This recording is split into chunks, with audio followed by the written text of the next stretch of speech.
Education is an important part of today's societies, and this importance developed in many different societies in the past. According to the background section of this chapter, the first higher learning institution that was developed in China in 124 BCE.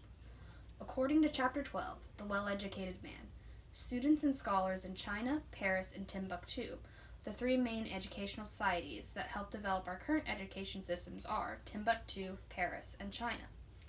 All three of these societies valued learning, morality, and standardized systems, but they valued learning different things. Scholars in China valued learning about where people stand in society. Scholars in Timbuktu valued learning about morality specifically, and religion, and scholars in Paris valued learning about the Western classics. To fully understand and compare these cultures' learning systems, we must first look at their similarities.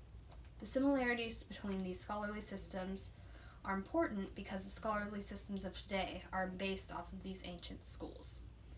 One major similarity between these academic cultures is they all have strict requirements for becoming certified to either teach or hold a government job. Source number 2 is an excerpt from Zhu Qi, Proposals for Schools and Officials Recruitment in 1195. This source talks about the strict methods that were used to prove that you were educated in China. This source talks about the importance of including morality in the examinations for selecting government officials. It also talks about how scholars must memorize the works considered to be important and be able to explain all the interpretations of these works. The scholars must be able to explain these interpretations of the works before they can talk about their own readings of the text. Source number 3 is from Cheng Dunali, A Schedule for Learning. This source lists the importance of each skill when it comes to getting government jobs in China. This source begins by introducing a problem in the Chinese education system, which is that most scholars do not achieve anything. Denali said that the reason for this was because the students were writing essays before they even learned anything. Denali said that the correct way to teach students for them to get government jobs is by following the Confucian method. This method says that the students must first learn morality, then study, and after they have a thorough understanding of what is being taught, then they can begin writing essays. Source number 5 is a description of Muhammad Baghayago from Ahmed Baba al-Dahayal circa 1600. This source talks about how a scholar had to have a license for each book that they could teach in Timbuktu. Source number 6 are statutes for the University of Paris issued by Robert Sirkin in 1215. This source talks about the requirements that must be met in order to teach in Paris. It also talks about what is worn to show scholars' rank. This source talks about the age restriction on lecturing Paris, which is 21, and how long you must listen as a student before you can teach, which is 6 years. These schools had some major differences in the subjects being taught, but they all put their students through a rigorous curriculum. Even though the similarities of these scholars are important, the differences are also fundamentally important. These differences have to do with what was being taught. Scholars in China valued learning about where people stand in society and morality. Source number 1 is from Zhu Qi, Articles of the White Deer Grotto Academy in 1180. This source talks about the relationship between people in China based on their rank in the society. This means that children must respect their parents, and subjects must respect their king.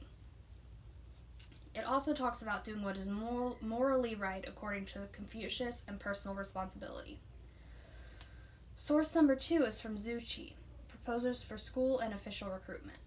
This source talks about how moral failure is worse than failing to receive a government job. This source also says that virtue is important to humankind.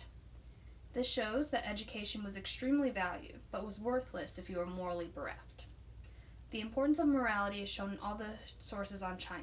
They all mention morality in there somewhere. Source number 3, from Cheng Dunali, A Schedule for Learning in 1315, talks about how scholars must first learn morality and then study text and write essays. Scholars in Timbuktu valued learning about religion and morality. Source number 4 is a description of Ahmed al-Timbukti from Ahmed Baba al-Dahayal circa 1600. This source talks about how a good scholar is a spiritual man who has been taught by other spiritual men. Source number 5 is a description of Muhammad Bagh from Ahmed Baba al-Dahil circa 1600. This source talks about morality according to the Quran and separating yourself from the world. Both sources use specific examples of good, morally religious men. Source number 4 talks about the life of Ahmed al-Timbukti, and source number 5 talks about the life of Muhammad Bagh, who were both educated and religious pillars of their communities. Scholars in Paris valued learning about the Western classics and morality. Source number 6 is an excerpt from the Statutes of the University of Paris issued by Robert Circon in 1215. This source talks about how the Western classics were studied in Paris.